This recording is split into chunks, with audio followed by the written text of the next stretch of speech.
Well, let's talk. Let's just get to it. Mason City, Illinois, Chris Fire's Comedy Club, and I'm sitting down. Mason City Limits. Mason City Limits Comedy Club, very good. And I'm sitting down with John Means. He's a local guy. He is from Mason City. He's kind of a staple around the area. He got away for a while. He got away for a while. And then he got back. Get back. Went to Hollywood, got Get back, JoJo. Yeah. Got clean and came back to the Midwest. That's how I assume it happened. Yeah, that's a good story. Oh. We'll go with that. That's a lot better than my story. But one factor you should know is John Means, his dad was a town doctor who delivered like half the town, right? Basically, my brother. The East Side. And your first experience with greeting people was the doorbell would ring when you were a kid, right? Oh yeah. Well, I mean, she was the kid of a doctor, and they got to find the doctor. And when the doorbell would ring, I would love to run to the door before everybody else and see what bloody person is standing behind the door. It was like Halloween, it's like mystery date. Ding dong! Wow! You're gonna lose that nail, Makes sense that you became a comedian. It really does. Real quick, throw it out there. Your fondest memory of your dad? Oh, my dad? I never saw him run. Ever. That's one of those memories I've kept trying to conjure up to see if I have no memory of him ever running. I have a memory of him sticking a screwdriver in his hand trying to put a horn on my bike. Here's a guy who's a surgeon, but he can't handle a screwdriver. Steady hand, steadied right through the palm. Point.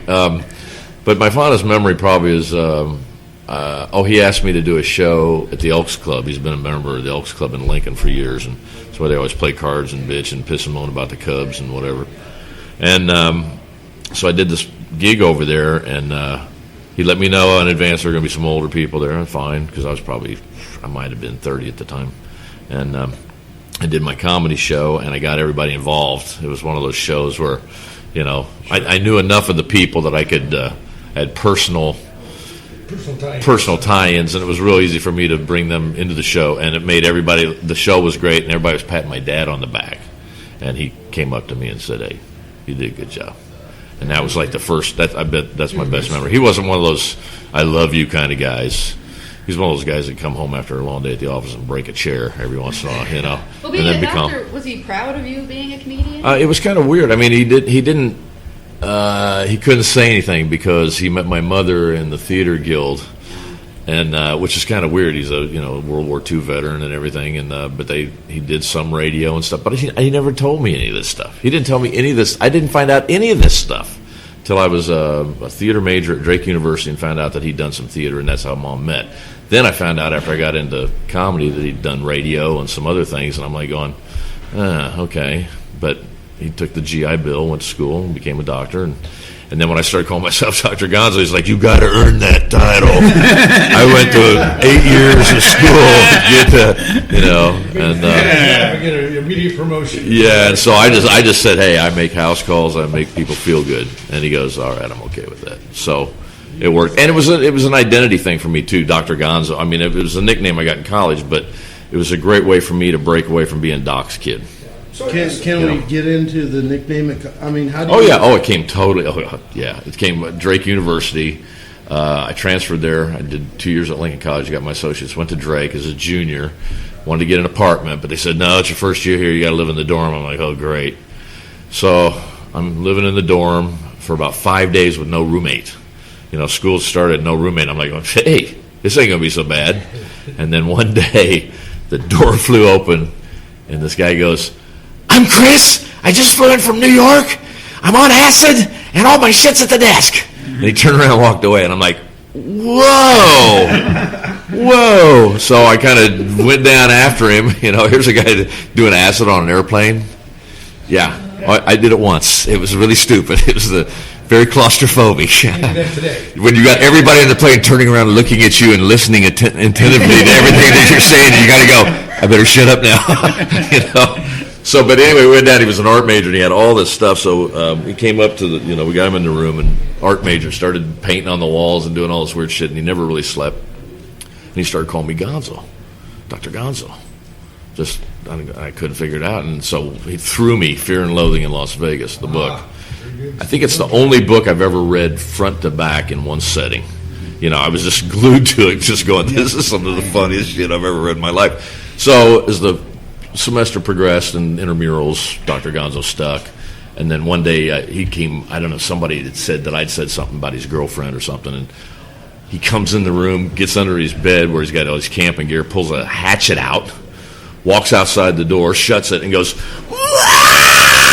thumping. Then opens the door, and the hatchet's stuck in the door. And he goes, now I think I can talk to you. He had to calm himself down to, he just made a point of, I'm pissed.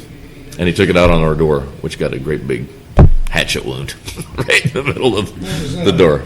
That was several years ago. Oh yeah. Yeah. So the Hunter Thompson thing. I mean, I've always been a Thompson fan. Got to open for Hunter Thompson.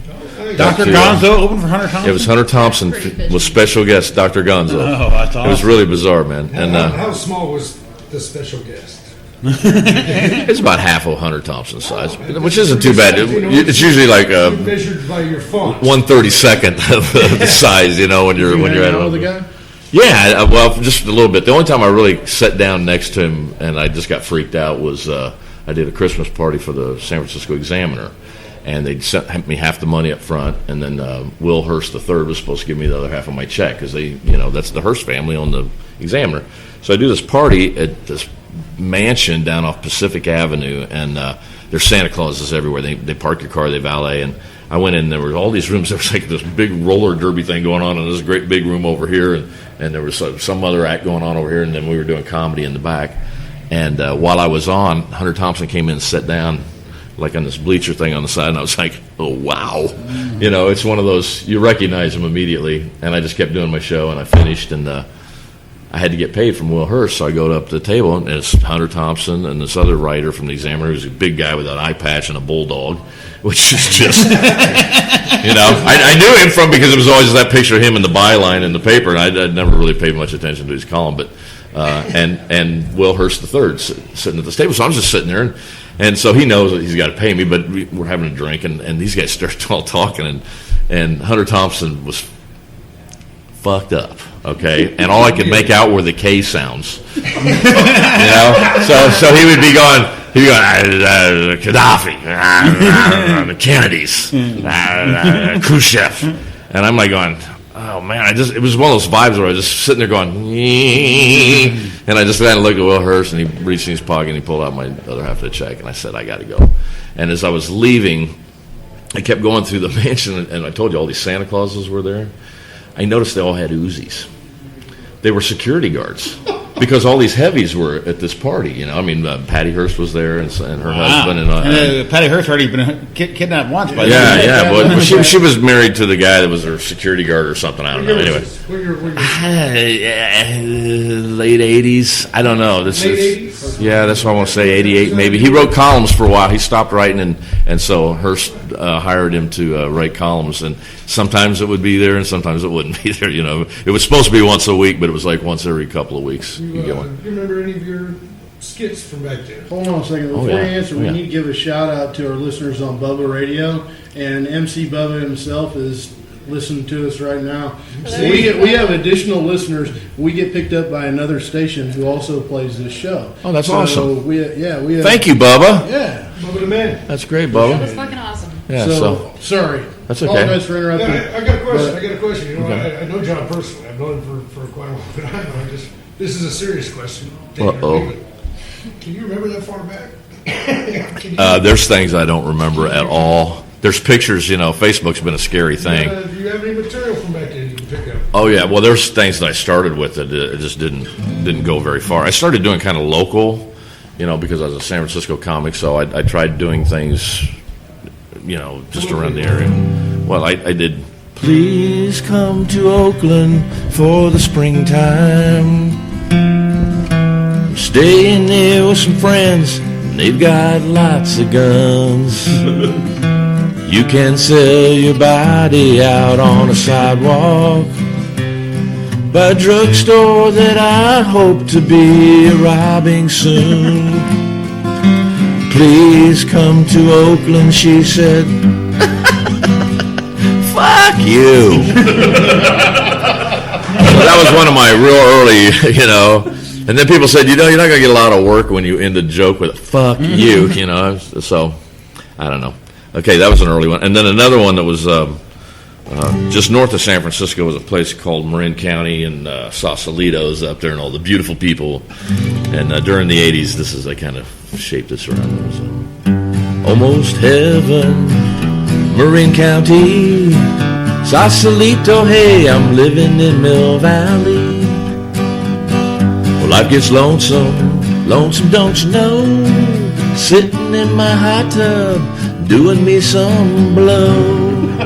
And I would give everything I own, except my Porsche and my boat and my home, just to have you for the night. Got it from a friend who got it from a friend who got it from another who's been messing around. I'm burning from you. So I tried to get things to go together, and I think my little trick that I kind of learned early on, I kept doing all these little song parodies. Here's another real early one. Heart.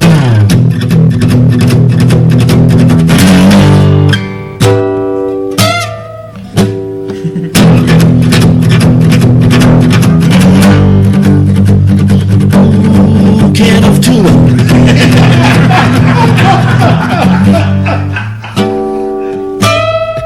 Okay, so that was stupid. And then there were all the drug ones. Drugs were prevalent everywhere. It was the '80s and everybody's partying. So this was took some reds, I took some downs.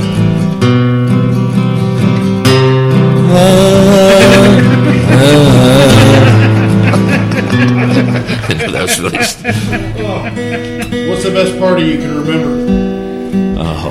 Better yet, what's the best party you can? Well, one that got crashed was a New Year's Eve. All the comics had gigs in different places around San Francisco, so we all met at this one funky hotel downtown. It was kind of the hip place to go. And Red Hot Chili Peppers were staying there that night. They'd played somewhere, and this was before they were big. Yeah. And So they're doing heroin. they stole all my beer. They came in the room, and they were all like, "Hey, how you doing? Hey, Anthony. Hey, Flea, what up, man? Hey, good. I guess see." Next thing you know, all the beer's gone. We're like, "Cocksuckers." Sorry, I didn't mean to say that. Sorry, Bubba, radio listener fans. You can say whatever you want. We're totally Okay. That was fucking metal. Yeah, okay. All right, here's the other drug one.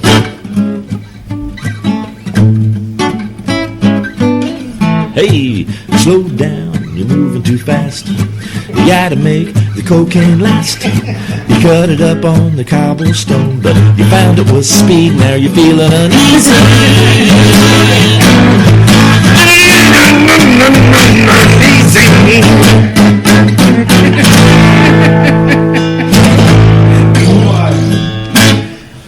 Sorry. Sorry. You got to make the crazy face. That's radio MC. Drake University to San Francisco. You just headed right out there. Theater major, right? Theater major. Yeah. You're out there to fill a play. Yeah, a friend of mine. My professor wrote a play that was that I directed my senior year. It was a sort of a science fiction bedroom farce thing. I've been acting all these years, but I wanted to try my hand at directing because every actor wants to be a director. Anyway, so I went to the head of the department and said, "Hey, I'm going to direct this play. What's my budget?" And they just laughed. They just laughed. And so I had to hover around all these other shows that were going on, and when they tore down the sets, I had to hoard wood, and I was hiding it in doorways and stairwells and everything that I could find so I could have a set. And anyway, we did this show, and it went great. And so summer came, and my buddy and I wanted to take it out to San Francisco. He goes, "But let's do it again this summer, and I'll play the lead part, and you play the other guy." So I was directing it and in it, which was kind of bizarre. We got new people to play the other parts, and we did it again, and it went over great. And we decided we wanted to take it to California to produce the show. And the reasoning was go to San Francisco first because it's kind of a crazy town. If it's accepted there, take it to L.A., and then go off-Broadway with it as producers. Problem was we had to raise about $200,000 to get this thing off the ground. So It's 1980s money. This is That's like $7 million. 1978, 79, Okay. and we walked right into Francis Ford Coppola's office and sat on his desk. Just walked in, sat on his desk. He goes, "Well, boys, what can I do for you?" Well, we're doing this thing, and we threw the pitch at him, and his money was tied up in Apocalypse Now because they were in post production, and he was way over budget on this thing. And it was much better. Yeah. Well, much better than the play I did. Yes. So I just tried to throw it out there. went to Bill Graham's office. Here's the big rock promoter. We just walked right in and sat on his desk. Hey, what is he doing? And I explained to him what we were doing. When am I going to make my money back? Well, it's going to take a little time because it's got to be, this is. I'm not interested. He goes, "Good luck, boys." And that was pretty much the gist of that conversation. He didn't waste time with words. Anyway, we raised $60,000 by selling $10,000 limited partnerships. Had to give all the money back, put it in an escrow account, thinking we were going to be able to do this. We had the theater lined up, we had a money manager, and the key was we were getting to know all the door guys and all the cab drivers, the main cab drivers, because they're the ones that are in contact with the public. Sure. So that when people come in town, what's there to do? Hey, we're in San Francisco. Is there anything to do here? I hear this is a pretty boring town. There's nothing to do there. But we knew what we wanted to do. What was the name of the play? Bugs, and it was about the government getting into your bedroom and it changing identities and all kinds of things. It was really serious. Like first half and the second half was all slapstick, and it just got crazy. But it was a great show. Never happened. So I did odd temporary jobs, fell into a comedy club, and. But your first open mic, you thought it was a music open mic. Yes, I did. And, explain that whole process when you showed up and you realized. Wait a minute. I signed up. So I asked Bobby Slayton, "Where's an open mic?" And he'd seen me play guitar before the comics at the boarding house, so I just thought he assumed, or that I assumed, that he thought I was just a musician. And so he sent me to the Holy City Zoo, which I'd never heard of. So I signed up and went across the street and started drinking because I was going to be like fourth on the list or something. And I knew the show was starting. I had about a half hour. So I went over, started drinking with this rugby guy, and we were slamming him down pretty good. I go, "Fuck, I got to go play some music." Oh, so he goes over with me. Walked in, there was a comedian on the stage. It was Ruby Cooper, I think was her name, or Joyce James, or James Joyce. Joyce James, I think was her name. And I knew I was following her. You mean Just June, maybe? Yeah, just June, Jewel. It was just Jewel. It was just Jewel. Anyway, so I turned to somebody and I go, "They do comedy here too?" He goes, "Hey, this is a comedy club." And I went, but I wrote down Dr. Gonzo on the list instead of John Means, and it wasn't. I don't know. I just did that because that's what I played music under with my band and stuff, and they introduced me, and I got some laughs. Just because I was drunk and I was fumbling around trying to get my guitar out, and I kept looking at the crowd, and they were laughing on the looks, but it's because of my slot. I had the great slot. Everybody else was being forced and pushing and trying to do their set, and I walked up and was very relaxed, and they thought that was an act. Boy, were they mistaken. You were a natural. I was a natural, yeah. So they asked me back like on a Sunday to do this was just 5 minutes. You give us 20 minutes of that? Exactly.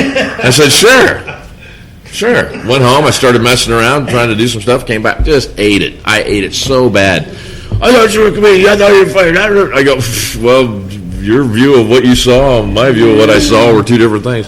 So now I was determined to be funny. So I went home and I wrote, and that's where I came up with the Please Come to Oakland, the Marin County, and the, just stupid things. Had some Neil Young things that were stupid. Is that close? Close enough to Neil.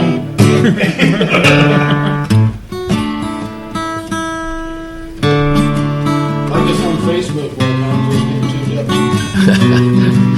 We're going to do some. Forget. I was going to do some Neil Young, some concert ticket. If you're the sixth caller, you're the mayor. 76060 Road. Neil Young sings Peter Gunn. Did you play this earlier?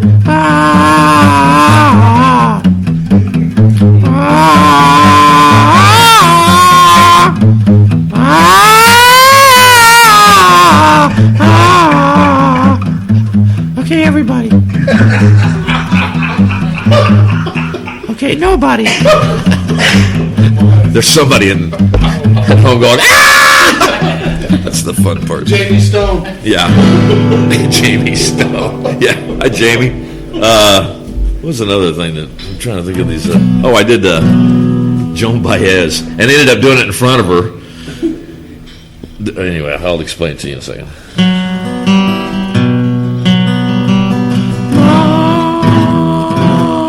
Oh, shoot, I got to remember how it goes. Oh, that's. Forgot about this one.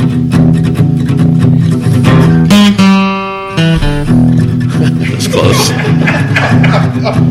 The name is Bond. Bill Bond, Title Trust Insurance, Des Moines, Iowa. How's it going? Good to see you. That's a stupid one, too. I can't remember how that other one goes. I can't remember how to play it. Your show is entirely wrapped around your guitar, or you do? No. That's how I started. Everything I did when I started, because I've been in a band, and you get funny when you got to do 4 hours. 4-hour sets, and they're not paying you very much, but all you can drink. No, sure. So, like, by the fourth set, you're hiding glasses off your amplifier behind the amplifier so the owner doesn't see them. Like we're doing now. Yeah, sort of like, exactly. Shh, just hide it. Tell, but there's all kinds of things being hidden right here. And so Some things not so much. when you can't remember the words to the songs, we were doing, when you dance, do your fingers go down into your pants. Just anything at that point, because you couldn't remember. And so when I started doing comedy, that was the natural segue for me, is to use my guitar and do stuff. And I had some comedy say, hey, you're not a monologist, you're not a true stand-up comedian. And I'm like, oh, fuck you. If you knew how to juggle, you'd be fucking juggling. Exactly. You have no other skills. You have to talk. You need therapy. That's why you're doing Speaking of comedy. great musician, are you going to be around for a while? Can you be around? Because I just got Sure. a message- Let's move along here, because we got somebody else to do here. Well, actually, I got a message from Todd. Okay. And he's had an emergency come up. He's not going to be able to. Oh, doggone. Well, I guess I get more time then. You do. You're gonna be around for a It while. costs a little more money. Yeah. Oh, damn We're it. going to be God. disappointed. We're Yeah. sorry. Not at all. I'm getting really from the people who are messaging me. I'm getting really good feedback on having Dr. Gonzo. Oh, well, thank you. I'm Great. just. I've got a whole bunch more I want to talk to him Hold about. Okay. Let Well, me give some Just feedback. so hey, everybody you do your thing. You guys do your thing, and I'll be right here. Just so everybody knows, we're going to reschedule Todd. Todd's already said he's going to call me and let me know what's up, and we're going to take care of him. I hope everything's good. Yeah, and Todd's a great guy, so keep him in your prayers, whatever the situation is. I guess I'll never know what a great guy he is. Sorry. Oh, you'll find out. We'll play a song from Different Todd towards when you, Todd. Gonzo has to go take a piss or something. Okay. I've got so much That's a more segue for you. Oh, okay. Speaking of shoes, are you still with me out there? Okay. What were you going to ask me now? It's just the evolution of watching you grow, and Well, and here's what I evolved into. See, I retired after 20 years because what happened was I was playing in San Francisco, and you had to be politically correct. I could be whatever, but I just kind of had to watch there's just fine lines on things. And I learned how to play all those crowds. And then as I started traveling around the country, I really plugged into a set that could play to anybody. And I got to that comfortable zone that all I had to do is just go out there and play the set and get paid or eat or sleep or whatever, and then go do the show. And it became automatic to me, and I kind of got in this rut. And I said, you know what? I need to do something else with my life. I feel like I'm wasting time on the road. I started writing plays, theater, things that we were doing here in town for the food pantry and stuff like that. And that kept me busy, but you can only be a professional time killer for so long. You can only masturbate so much. And, yeah, okay. I did. See? I lobbed it in her. She hit it out of the... you've been challenged. You've been challenged. Okay. Suck it, logic. Right on Nixon. So I got bored. Now I'm having a good time because everything that you approach, you got to approach like you would approach the big show.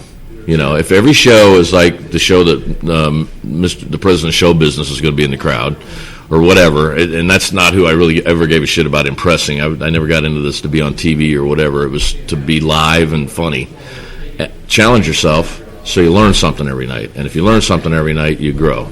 And as little as I've been working lately, I got to really take a lot of chances because I got to learn a whole lot in a lot of time, short amount of time. So. Yeah, but you've been doing some stuff. I've been working, but I'm just saying there's and I paint and I love painting. I'm a local guy here in town, and people like having me hang around with them, and they'll pay me to hang out with them as long as I'm painting. We're not paying you. kind of No, but you know what I'm saying. I'm not painting. I'm not painting You're her. not. You kind of started back in it when you decided to start doing comedy again. You started in a big way. You did that Tim Wilson thing, which is.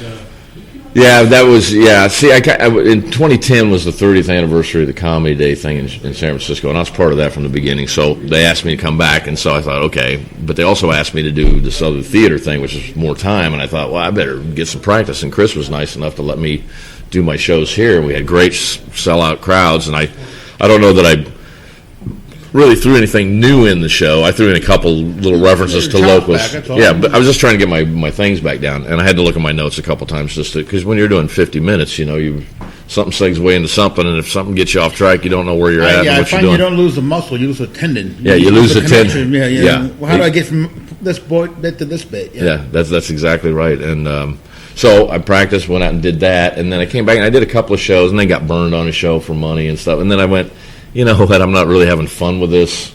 You know, I'm not really taking it seriously. And then I went back to working at the restaurant full time. And then when the restaurant was closing, I said, okay, what do I know how to do? I know how to be funny, and I know how to paint. So I'm painting and I'm being funny. And the funny, you're right, I got thrown into a big show.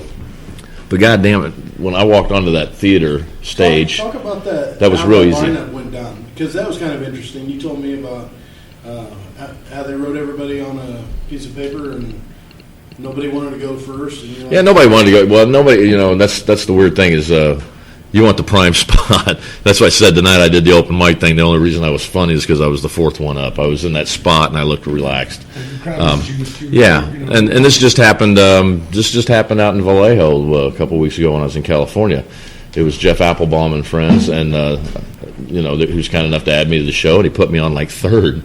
And 15 minutes, and I just knocked a home run. I mean, it's one of those spots where they've gotten the first one in, then the second one they're starting to understand the show, and then if you come out and you act like you know what the hell you're doing, they're going to really pay attention to you, and if you can get them laugh, it's you're great. no stranger to going up first. I mean, you made a career out of going up in front of rock bands and probably some pretty hard venues for a comic. You suck, fuck you! I fucked your mom! Look me in the eye when you say that. The fuck you!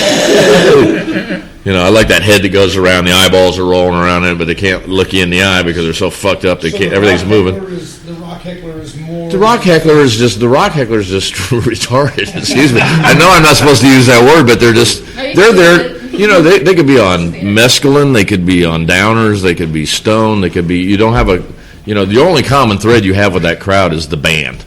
You know, and if you go, hey man, these guys are great, just stick around. And what I learned was get a good intro.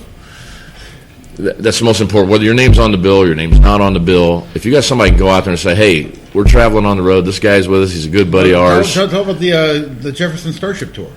Well, they just, Grace Slick came up with a neat thing. She came out and introduced me. She goes, well, tonight we got a double feature, because it was Starship and Night Ranger, and of course I was the opener. We got a double feature for you, and like all good double features, we got a cartoon before the movie. It's a good friend of ours from San Francisco is here for our cartoon, Dr. Gonzo. And I walked out, and I had 30 seconds. You know what I'm saying? Because her introducing me validated me. Right. You know what I'm saying? So I always tried to get somebody from the band to do it, or one of the crew guys that I knew understood the concept. Yeah. Hate DJs. Yeah. Disc jockeys are the worst. You know, you're doing a big show and they come out. I'm Bob and Savin from WDJ's Morning Zoo, and you ready to rock and roll? Well, hey, according to this list I got that they just handed to me, we got a comedian. He's going to open the show for you. So let's hear it for this guy. You know, and it's like you're not giving me anything. You're not giving me anything. Just give me some. Give me 30 seconds, man. Give me 30 seconds, man. Yeah. And then just do something. You ran with some heavies back in the days. I know, I hate talking about who I've worked with, but since you don't have it posted, I'll tell you. It's like Geechee Guy's joke. I hate name droppers. Bowie, he's a name dropper. Let me request the Stevie Ray Vaughan story. And your experience with Stevie Ray Vaughan. I got a couple things that happened there. I'm not sure which one you want. About the TV, you watching TV? Oh, that one. Oh, yeah.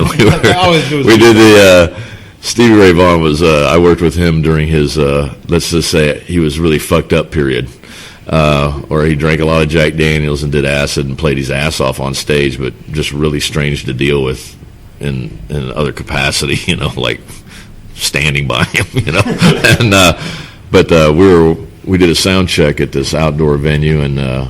Stevie was out there messing around or whatever, and we're in the back. I'm with his drummer and his bass player, and we're watching the World Series on a little black and white TV back there. This is before electricity. Back in Screen Door, California, before the locusts came, we had little black and white TVs. Anyway, yeah, it had a crank. It had a crank. It had a broken crank. Hey, we weren't as lucky as you. Yeah, so we're watching the World Series, and Stevie comes walking in, walks up the TV and clicks it to Gilligan's Island.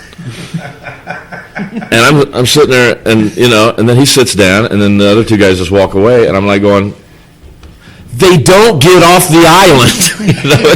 It's like, this is the World Series, man. Yet you've seen this. And he's like, with these ground down teeth in the front, and he's a great guitar player, though, man. I learned so much watching him play. Just I realized it wasn't about the left hand; it's about the right hand. It's about your rhythm, your pick hand.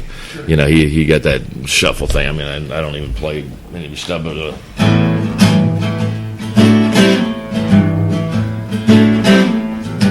he was playing with it. Sinatra. Yeah, and then made me want to play Doobie Brothers and stuff like that.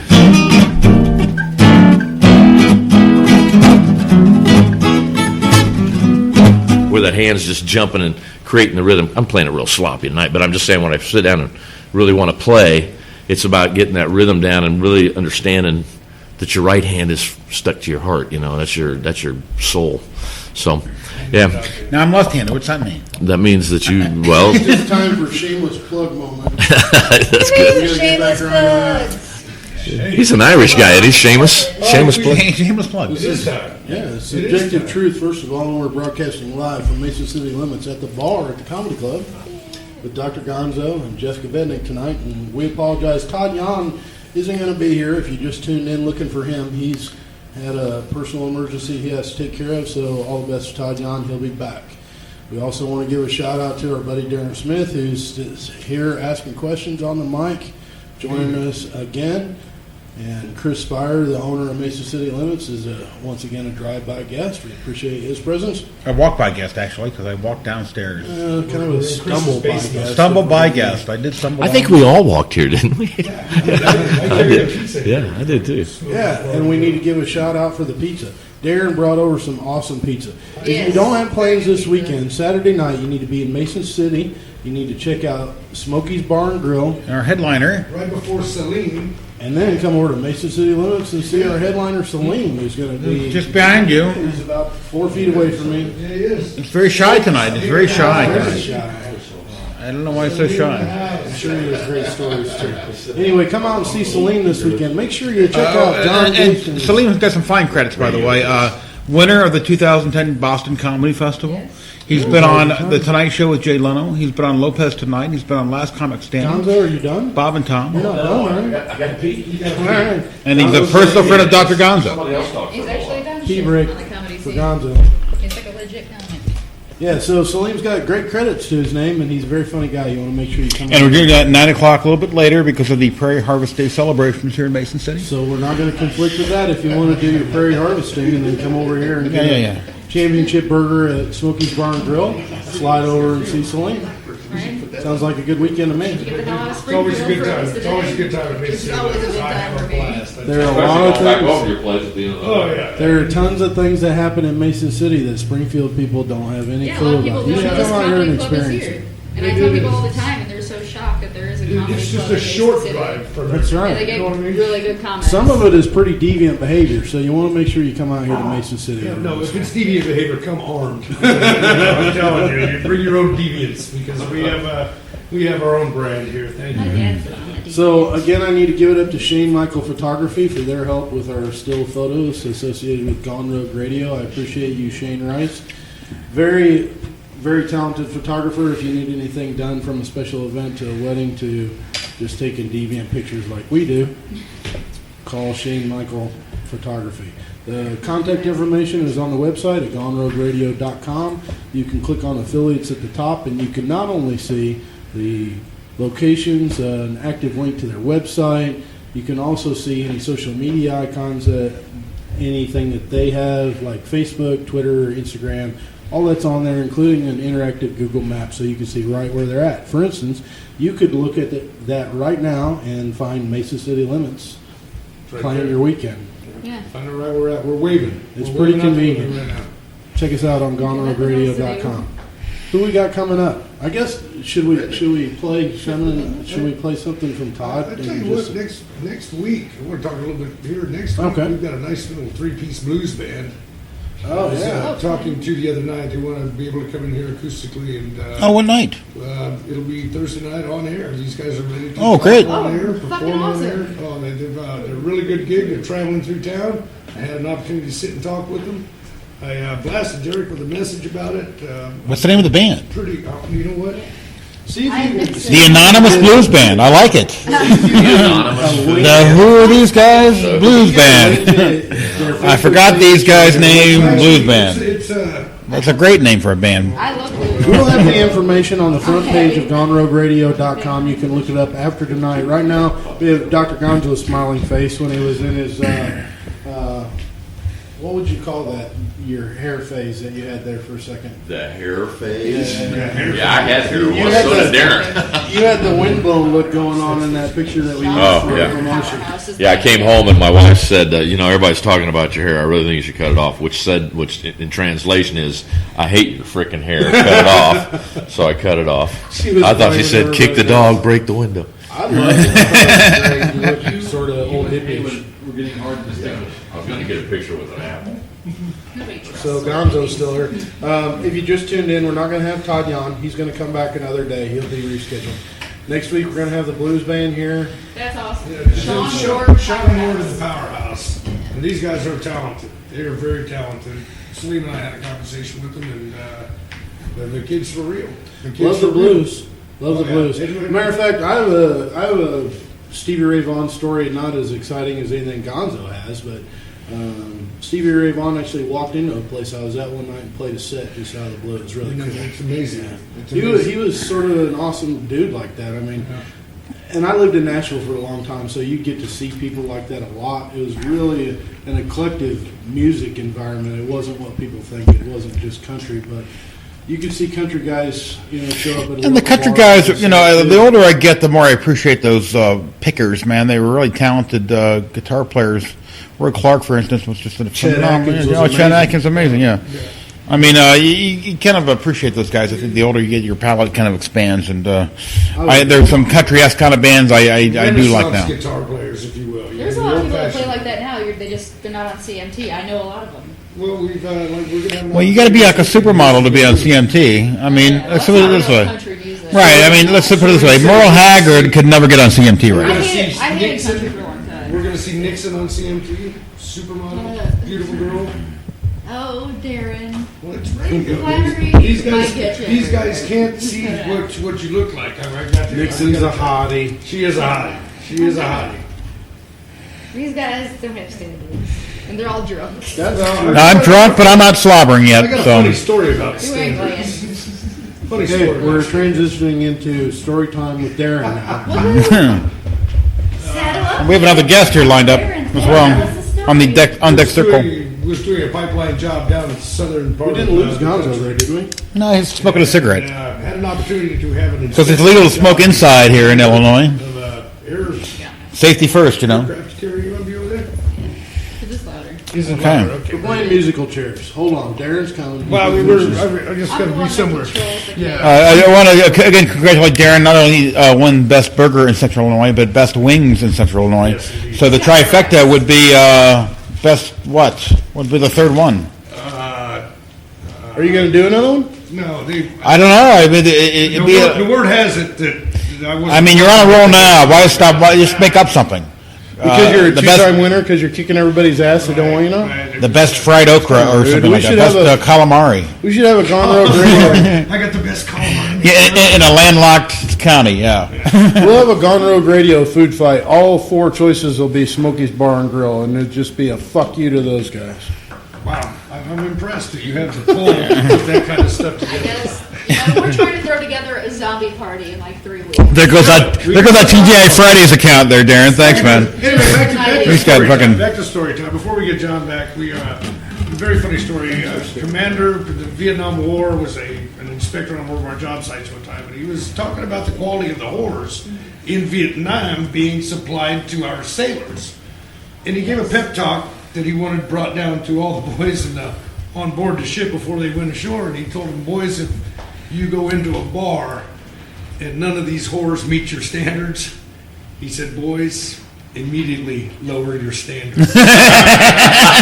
That was very funny, and he meant it. Immediately. And I immediately lower your standards. Sir, yes, sir, yeah. Take it with a grain of salt, or have it be the best advice you've ever taken. Immediately. Don't settle, but I'm telling you, you got to get something sometime. Sailors are a little less tense when they got that well-laid look. You know. Dr. Gonzo, welcome back, my friend. How was your piss? That was great. Was it? It was a long one. Did everything come out okay? Fine. Perfect. Nothing shot out. I didn't kill a cat or anything. As your doctor. Brought your bag of Cheerios. Hey, tell us about this pizza, dude. I mean, this is the first time you brought any pizza. Well, I just wanted to put something simple together. I didn't know if we had some finicky eaters out there. Dude, Salim doesn't eat pork, man. Oh, I forgot about I Salim know. and pork. I guess we have a finicky eater that won't be eating this pizza tonight. It is a pork sausage. No, You're all about pork. And pepperoni, No, everything is pork. Everything is Pepperoni and Canadian bacon's even pork. Yes. Even that's Canadian. Even the Canadians know. I know. what a I mean, good piece of and pork then you is. have So, regular yeah, bacon, and I mean, apologize up front for bringing the pork to the party. You've never apologized for bringing the pork to the I party. never apologize for that. Yeah. Anyway, I put together a nice little sausage pepperoni tonight. It's a sauce that we make in house. It's a homemade crust. It's a thin crust, a little tougher. We like it crispy. The cheese is melty and gooey. It's pretty fucking good. And you got it right there. It is pretty fucking good. Dr. Gonzo, take us away. I'll just give you a little bit of background music. Oh, that was some background music. So we're riding in an elevator, doing an elevator. He's done his Henry Phillips impersonation while you're being funny. I've got a... Thank you. Does anybody else? Thank you very much. well, I think last time we talked to Dr. Gonzo, it was over the phone because you were in the San Francisco area doing the tribute to Robin Williams, and maybe perhaps now would be a good time to kind of reflect on that time you first met Robin Williams and you were headlining, and he joined you on stage. So it was a very good story. It was a scary moment. Your first headline gig is, it's a feather in your hat, and even though it was the Holy City Zoo, which maybe held 60 people, maybe. It was pretty full the night that I was headlining. I felt pretty good. I was on stage for about 15 minutes, and Robin walked in, which he would do all the time, but I didn't want him this time. This was my time. Right. So he looked at me, and I looked at him, and he just jumped on stage, and then I freaked out completely on the inside, and he just looked at me and said, "Play something." So I don't know what I played first. I don't know if it was like a country style or something, but he just riffed. Any style I played, he just became that genre. Yeah. He became genre in front of everybody's face. It was pretty awesome. So that was the first time. Ran into him in Des Moines, which was kind of bizarre because I was over there doing a show and seeing some of my old bandmates, and they were having a party for me late on a Wednesday night or something, and Robin happened to be at the Civic Center because Des Moines gets a Wednesday night. Yeah, Chicago gets the Saturdays. Comedy powerhouse. It's on the way to Omaha for Thursday. So This is all you can eat before Yeah. going away, right? so my friend just happened to say, he goes, "Hey, I got to take you to see Robin Williams. You want to go?" I said, "Well, let me call my friends." So I called my friends. I said, "Hey, man, they want me to go to the show, and I'll be over about 10:30." And they said, "Oh, that'd be great. It'd be perfect." So I went to the show, and he was great. They had a big box of props on stage for him. This is right after Belushi died, probably late '82, maybe somewhere around there. And so he did his show. John Sebastian opened up with "Here's the song that brought me my house." Welcome back. It's always rather take you out. Welcome back. So 9 millionth time he'd ever played that song. oh yeah, I know, but hey, ching. So anyway, so after the show, Brad and I we were walking around. We parked on the backside of the Civic Center anyway, and there's the bus back there. I go, well, let's just go see if he comes out. I'll say hey to him real quick. He goes, "You know Rob Williams?" I go, "Well, we've met, and he might still know my name." So we get over by the back door, and there's some other people there, and Robin came out with his wife, Val, and John Sebastian just walked straight on by everybody because they didn't give a shit about John Sebastian. He walked onto the bus, and and they were sign this, sign that, whatever. And Valerie saw me, his wife, and said, "Hey, Gonzo." And Robin went, "Gonzo," and he's out, you know. So suddenly he goes, "Just keep walking." So he walks over to me. We just keep walking, and Val and everybody, and my buddy Brad, who's just freaking out, you know, because all of a sudden he's walking down the sidewalk with Robin Williams, and Robin goes, "The hotel's just up here, man." He goes, we're gonna go to the hotel and let's just keep walking. So we kept walking, and you could hear guys on CBs going, "Hey, Mark's on 3rd Street." You know, you get in the big trucks with the windows down. And so we get the hotel, and so we get the hotel, and he goes, "What are you doing? What are you doing? What are you doing?" And I said, "Well, some friends of mine are throwing a bash for me over at their house." And he goes, "This is my first time in Des Moines, and I played a guy from Des Moines that in World According to Garp." Or his wife was from Des Moines or something, whatever he said to me. The Des Moines connection. So he just wanted to see what the Des Moines thing was all about, because he's just a sponge. I mean, he just absorbs stuff. And so he turns to his wife and goes, "Val, can I go out for a little while?" And she goes, "Bus leaves at 2, because they're going to Minnesota or something. And be good," which was like, don't do any blow, which is pretty much I understood the code immediately. So he gets in the car with me and my friend Brad. I've got my mom's car. And I look in the rearview mirror. I got Robin in the front seat with me, and I look in the rearview mirror, and Brad's just sitting there with this grin on his face. He's like, "Fuck, I'm riding in the car with fucking Robin Williams." You know, I was kind of picking up that whole vibe the whole time that Brad was just digging the shit out. And then I'm thinking, I want to fucking freak my friends out when I show up with Robin Williams. But I'm still digging on Brad freaking out. So anyway, we stopped. We hit a bar on the way over, just had a shot there real quick, and everybody kind of like looked at him and went, "What?" And we were in and out so quick. And then so we go to my friend's house. And just walk up the door, and "Hey, Gonzo, how you doing? Hey, this is my, you know Brad, yeah, and this is Robin. Hey, how you doing?" And they just treated him like he was the most normal guy, and he was the most polite guy in the world. Came in the house, and we started talking. He goes, "Well, what's this all about? What are you guys getting together for?" And I said, "Well, this is the band I had, and this is what we used to do." And they put all these collages up on the wall of the band. We were together for about 3 years. At Vic's Berserko Lounge and all these different places, and it's just all, you know, there's pictures of me in a bathrobe with cowboy boots and a ball cap backwards on my head, playing my guitar on a table, and that's all I got on. You know, it's one of those things. And he's just laughing. He's just looking at all this stuff going, "You crazy, man?" I said, "Yeah, this is what I did before I got into doing the comedy thing." And I told you those 4 sets got a little crazy. So, ran into him there. Just various places. Right after I moved here, I had to go back to San Francisco and do a show, and he snuck up behind me. I don't know if I was at the Punchline or something, but he just kind of was over my shoulder. He goes, "What are you doing?" And I go, "I'm feeding my lawn as we speak." Because I just got through putting fertilizer on my grass. That was the first thing that came out of my mouth. And he thought that was the funniest thing he'd ever fucking heard. And I'm like going, good, I made him laugh, and I didn't even mean to. And I guess that's how this whole thing works. It's you say funny things, not say things funny.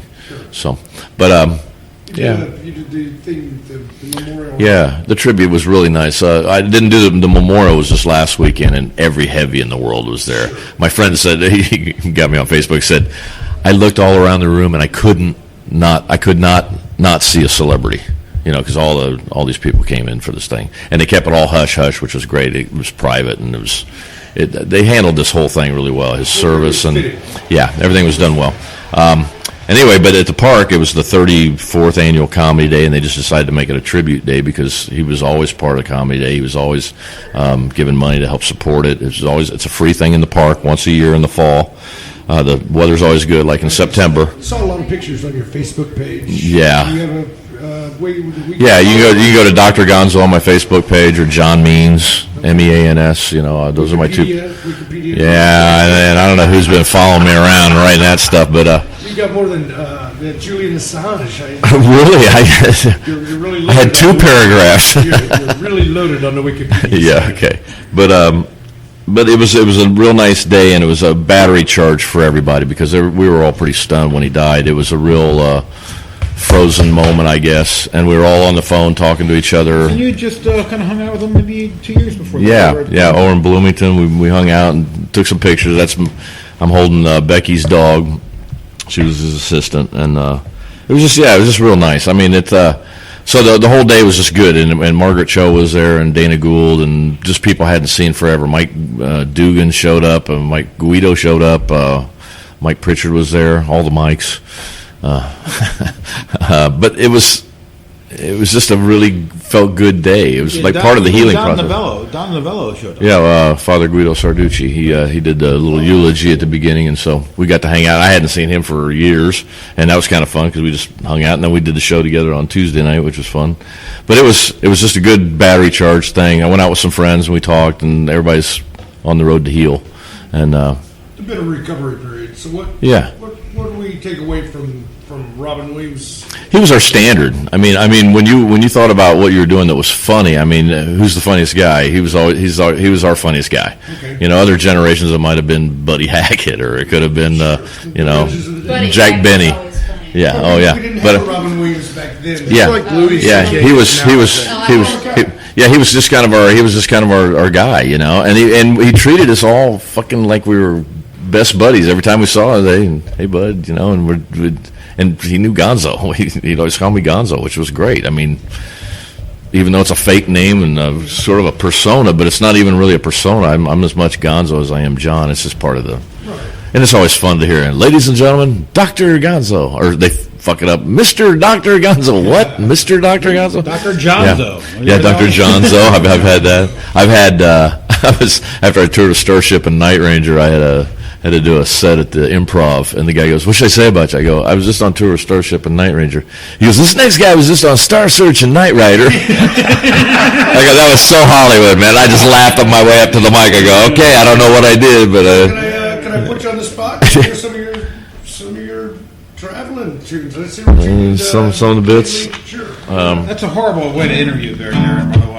What? Just I do a wanna favor. hear- No, what? Hey, I mean, get out there and do a dance right now. Yeah, that's it. No, I mean, we talking about they this? called being a segue into shit. Segue. So, John, I heard you've been traveling. Stuff like that. We didn't write that stuff down. I know that's all part of your. I heard your cat died. Yeah. Speaking of cats, Yeah, speaking of cats. have you seen the one on the Rumba? Anyway, I want to hear some of your new shit. I'm being my new shit's old shit. We're an American cheese. We're an American cheese. We come in bottle or squeeze. We come in plastic sleeves. We're an American cheese. That kills in Wisconsin. If you're listening from Wisconsin, that number again, 1-800-999-9999. Isn't that a parody of a parody? Oh, everything's a parody. It's like me doing a parody of Joe Walsh. That's a parody of a I got parody. knocked out of a gig by a cheese festival in Wisconsin just a couple of weeks. That's no shit. They only sold. I'm fucking serious. We ain't selling their tickets. Everybody's going down the cheese. They sold 11 tickets, and they said, we're canceling the show Yeah. because of cheese The in Cheese Wisconsin." Fest. Yeah. Well, cheese And wins. it was across the border in Illinois. Fucking good Cheese cheese. has that kind of a draw. Yeah. Dude, no. When I was a kid, my dad and I would take trips to Wisconsin with fucking coolers, like 2-day journeys, just to buy fucking cheese. Fucking like A. $200 on cheese. My dad really loves cheese, though.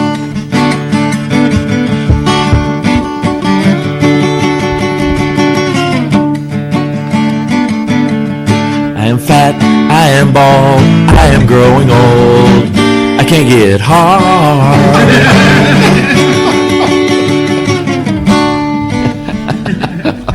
Sorry. That's a new one. I Yeah. never heard that one. No, that's one. I got to hang out with Dr. We were Gonzo just, quite a bit. we were, yeah. It's Yeah. funny. I want to hear. I want to hear. Yeah, The Joel, tagline for that, dude. You're not getting any wooden chips lately, are you're not you? getting any wood. I get to hear a lot any of wood Gonzo's chips. actually. Wood chips. That's funny. I want to know, what do you play when it's just you? I mean, when you grab a guitar, what do you play? I don't touch it unless I'm being funny. No, I pick it up every once in a while. I'll play. Mm-hmm. You know. Did you game night thing? You did. Oh, sure.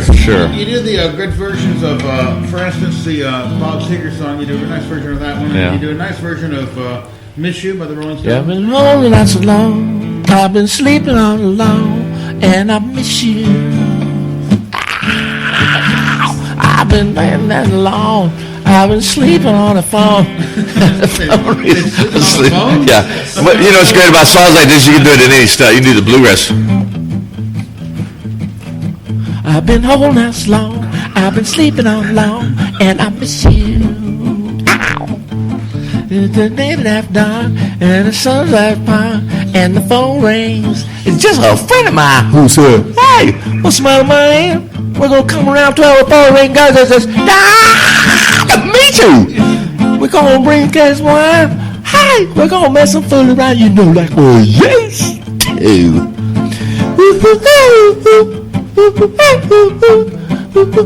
If you sing, just jump right on. Sing along.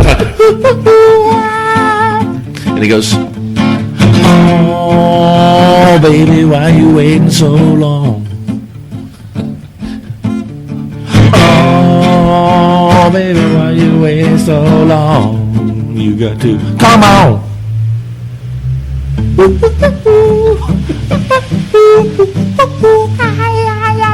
yeah, that's the stuff I do by myself. I sit around, I can do that for hours. That's a lot more normal than the stuff I do when I'm by myself. Okay, that's good. Wow. I don't get a lot of free time. That's free time? Segues right into Gotta make it count. masturbation. Just saying. If you leave an open door, she's going. Want me to turn the lights down a little bit, Nixon? Hey, Oh yeah, this is way worse. this is the way it works. It's not, light some candles. She came down Yellow Mountain. Sorry. Yeah. This is an early one. Chewing on a piece of grass, lying in the road. Some people say, hey, look out, Gonzo. 18-wheeler, oh no.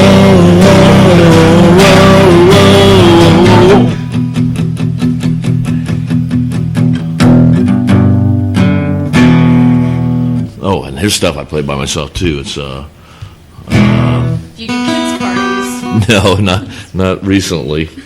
No, I have substitute taught for early elementary, and they won't let me do it anymore. It's like herding cats most of the time, and then. Worry about the kids walking back from school and you're painting that house. Well, I was trying to, when I was subbing for these kids, man, I was trying to keep their attention, so I was doing stuff with my fingers and my hands, and I did the where you pull your thumb off thing, and 3 kids completely freaked out. They're like, ah! Like I pulled my thumb off, and I'm like going, no, look, I've got 2 thumbs. But, yeah, and the 12-year-olds, so when you're, I don't know what age you get to when you just think cussing is the coolest thing in the world. I was 4. Yeah. Well. I got over that shit real quick. Yeah. I didn't Okay. cuss again until I was 18 after I got my mouth washed. That was so. Oh yeah, that'll do it. Yeah. Lava. Remember lava soap? That's Worst. what I had. Ugh, horrible. Ah, it's probably why my brother's bald. He used to wash his hair with it. Wash your hair with lava. Anyway, I was painting a house down by the park. I told you I paint, and these 12-year-old kids were walking by. It was after school. All the school kids had gone by about 3. This is about 3:30, and they didn't see me. I'm up on this balcony painting a trim or something. These 2 12-year-olds are walking by going, fuck this and fuck that and fuck. And so they got right in front of the house, and I looked down at them and went, hey! And they looked up, and I said, that was like 12 fucks in a row. And they just stared at me with big eyes. And I said, throw a shit in there every once in a while. Thanks, mister. And they walked away, fucking shit and fuck that shit. Yeah. So English major. English major, minor major. My son says bitch now because he heard his dad saying it. You know- playing video games. I don't think we really have we talked about the fact that you're like an active guy in the community as well as being a comic and a painter. I mean, you kind of have. Do you feel like a social responsibility to Mason City being part of? I did. At one time, I did. When I first moved back here, I thought, this town needs a lot of help, and I busted my balls. And Chris moved here, and we did a lot of things downtown. We opened the restaurant, the theater, and new coffee shop, all this stuff, and the support was getting pretty shitty, and something needed to get done. Oh, John will do it. No, John ain't gonna do it anymore. I'm tired.